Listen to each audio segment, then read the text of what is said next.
M'dzina la Atate ndi la Mwana ndi la Mzimu Woyera. Amen.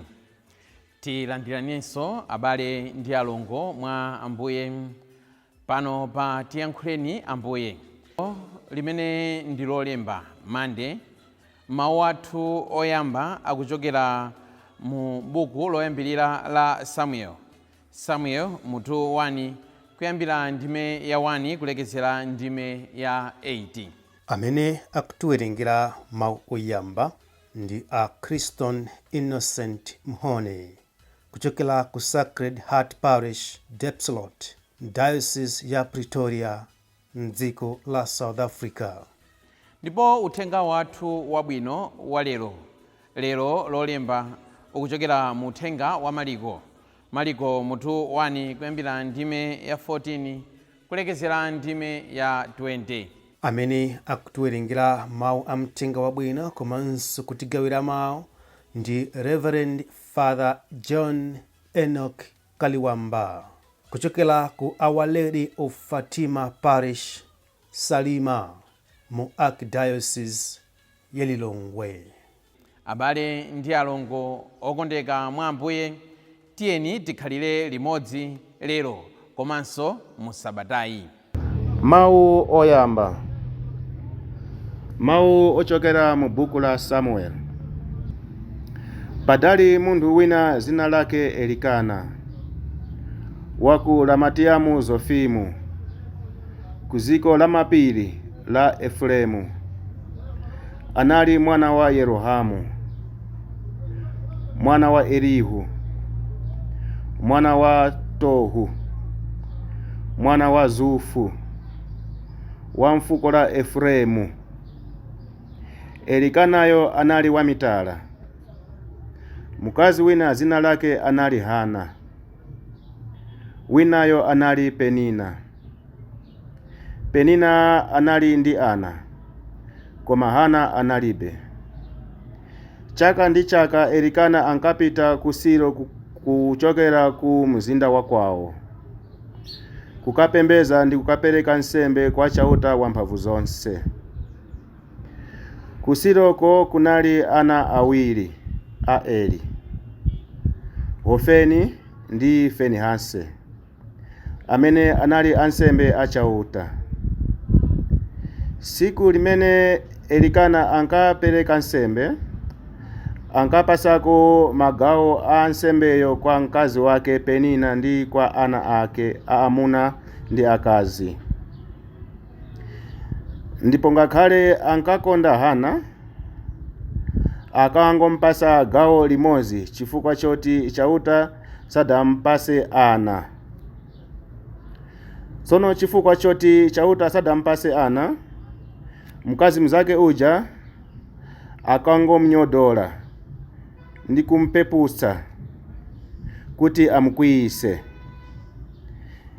zimene zinkachitika chaka ndi chaka. Nthawi zonse akapita ku nyumba ya chauta, mkazi mzakeyo akangomputa. Nchifukwa chake Hana akangolira ndi sakufuna ndi kudya komwe. Mwina Elikana mwamuna wake akangomfunsa kuti, Hana, kodi watani apa ukulira ndi kuoneka wachisoni ndiponso sufuna kudya? Kodi iwe ineyo sindikuposa ana aamuna 10? Mawu a Ambuye. Tithokoze Mulungu. Yesu ayamba ntchito yake ku Galileya. Ambuye akhale nanu, akhalenso ndi mzimu wanu. Mthenga wabwino monga adalembera Mariko oyera. Ulemu kwa inu Ambuye.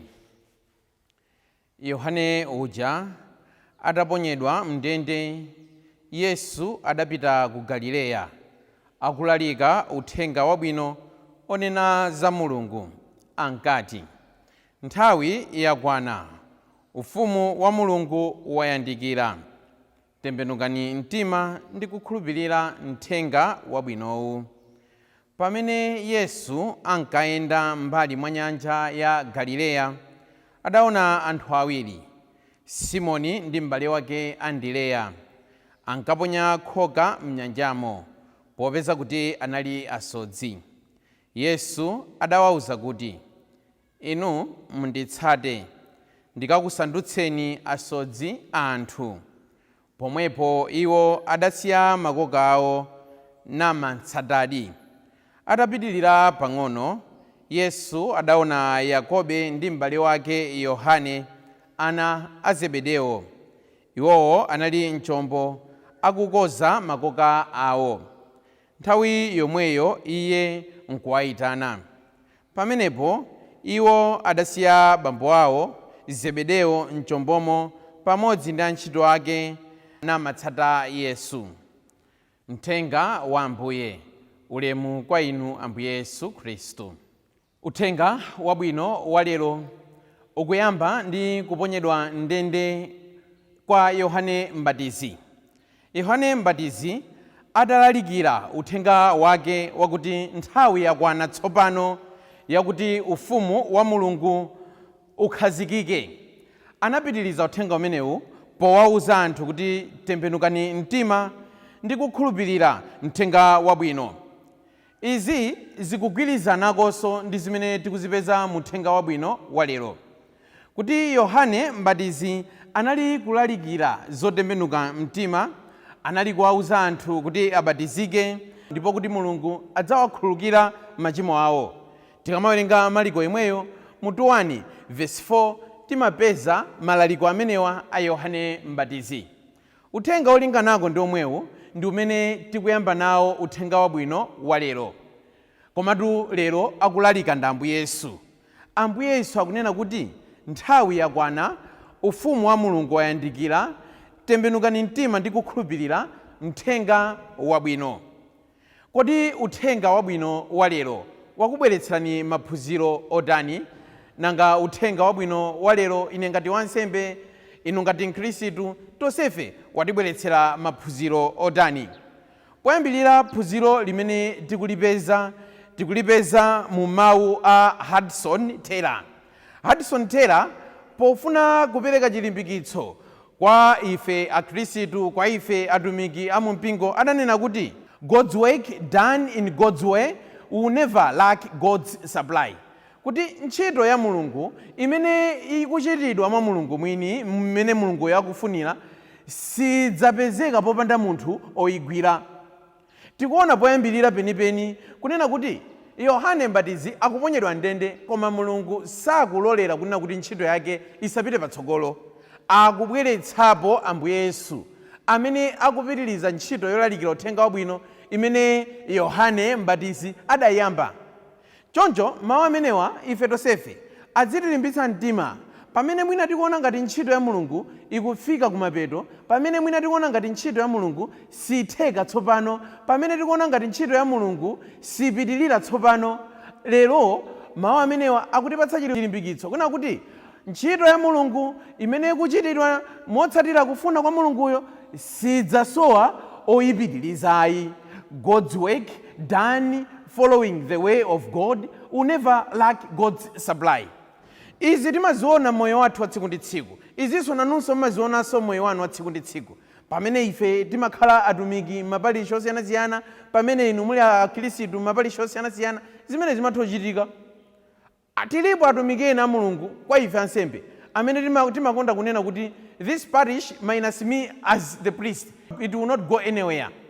Ati parish imeneyi ndikadzangochoka ineyo kutha kwakenso nkomweko. Tikumbukira kunena kuti ntchito ya Mulungu sidzasowa oyipitirizayi nthawi zonse. Adzapezekapo wina amene adzayipitirize ntchito ya Mulungu.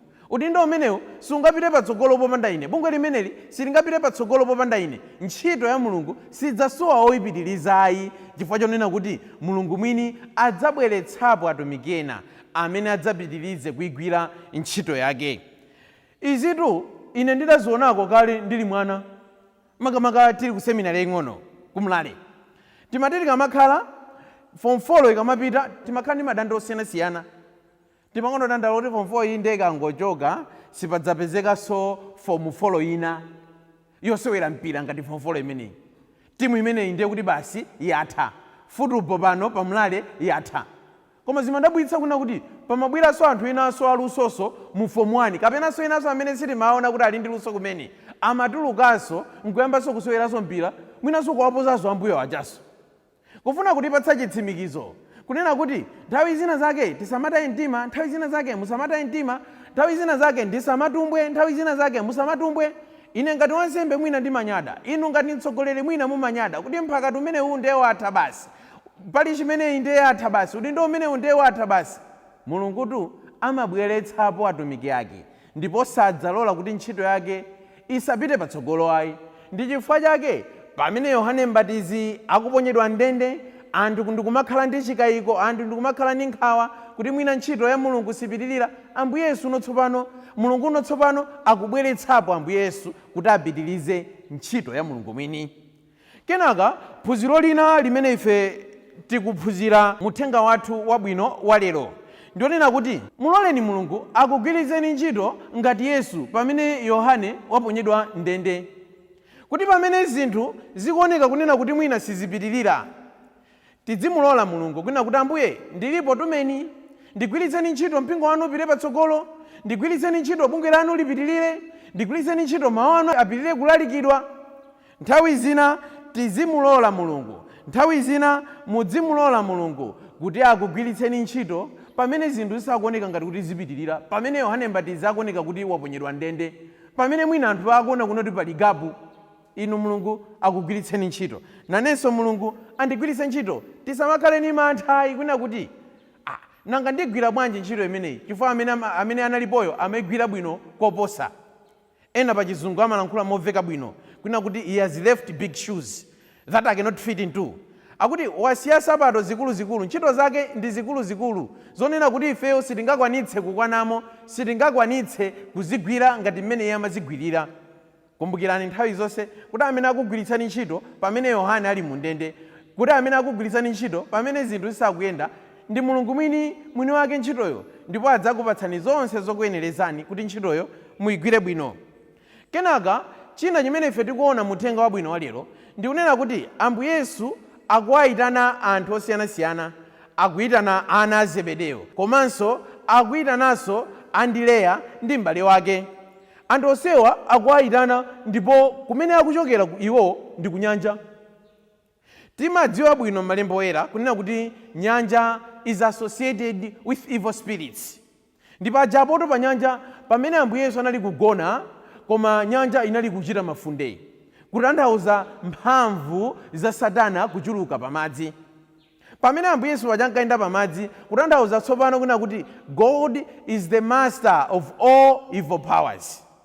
Lerotu ophunzirawa akuwayitana kuchokera ku nyanja kumeneku. Lerotu ophunzirawa akuwayitana kuchokera ku madzi kumeneku. Tonsefe tidayitanidwa kuchokera ku nyanja. Tikati kuyitanidwa kuchokera ku nyanja zikutanthauza kunena kuti tidayitanidwa ndi cholinga chonena kuti tisiye zofoka zathu, machimo athu osiyanasiyana. Ambiri mwa ife mwina kufikira pano sitidasiyebe nyanja zathu zosiyanasiyana. Ndife ansembe inde koma nyanja zathu sitidazisiye. Ndino akhristu inde koma nyanja zanu simudazisiye. Ndino asistere inde koma mwina nyanja zanu simudazisiye. Lero tatiye ndisingesinge kuna kuti kodi ndi nyanja iyi imene mpaka na pano ikundikakamirabe kapena ineyo ndikuyikakamira. Ambuye Yesu akukuyitanani, Ambuye Yesu akundiyitana. Chifukwa inena kuti Ambuye Yesu akundiyitana, chilipo china chake chimene ndisiye, chilipo china chake chimene mukuyenera kuti musiye, ndiye ndi nyanja yanu. Mukachipeza mwatsatire Ambuye. Kenaka mu uthenga wabwino wa lero tikuphunziranso kunena kuti Mulungu akufuna usodzi wanu. Pamene Mulungu akuyitanani akufuna usodzi wanu. Pamene Mulungu akundiyitana akufuna usodzi wanga. Kodi usodzi wanga ndi usodzi wanu ndiye ndi ziti? Ambuye Yesu akuyitana asodzi kufuna kunena kuti adzigwiritsa ntchito maluso, mphatso zimene iwo ali nazo pofalitsa uthenga wa Mulungu. Asodzi anali ndi mphatso izi. Asodzi anali ndi makhalidwe awa. Asodzi amagwira ntchito ngati timu. Akamakoka makhoka awo aja amakhala limodzi. akamaponya maboti awo aja amathandizana ndi amaboti ena. Komanso asodzi amakhala olimba mtima pamene pa nyanja pakuoneka kunena kuti poopsa iwowo amalowapo. Komanso asodzi amakhala opirira ku mphepo za pa nyanja zosiyanasiyana. Ambuye Yesu akuyitananso, koma akukuyitanani ndi usodzi wanu. Ambuye Yesu akundiyitana ine ngati wansembe, koma akundiyitana ndi usodzi wanga. Ambuye Yesu akuyitanani inu ngati Mkhristu, koma akukuyitanani ndi usodzi wanu. Kodi usodzi wanga, usodzi wanu ndi ziti? Maluso amene inu muli nawo, mphatso zimene inu muli nazo, zimenezo ndiye usodzi wanu umene Ambuye Yesu akuyitanani nawoni. Mwina mbuyomu mmayimba nyimbo zachipani, lero Mulungu akuyitanani ngati asodzi ndi nyimbo zanuzo kuti muzikayimbirana tsopano Mulungu. Mbuyomu mwina timayimbira president, lero Mulungu akutiyitana kunena kuti yayi tabwerani muzikayimbirana tsopano the Prince of Peace, mfumu ya mafumu. Mwina mbuyomu mmayimba balule nyimbo za nyawu, lero Mulungu akuyitanani ndi usodzi wanuwo kunena kuti tabwerani muzikayimba gunda, muzikayimba pangwe, muzikayimba azeze. Umenewo ndiye usodzi wanu. Wina aliyense adzipezere usodzi wake. Pamene Mulungu akundiyitana ndigwiritse ntchito maluso anga, mugwiritse ntchito maluso anu ku mpingo kuti ufumu wa Mulungu upitirire kupita patsogolo. Amen.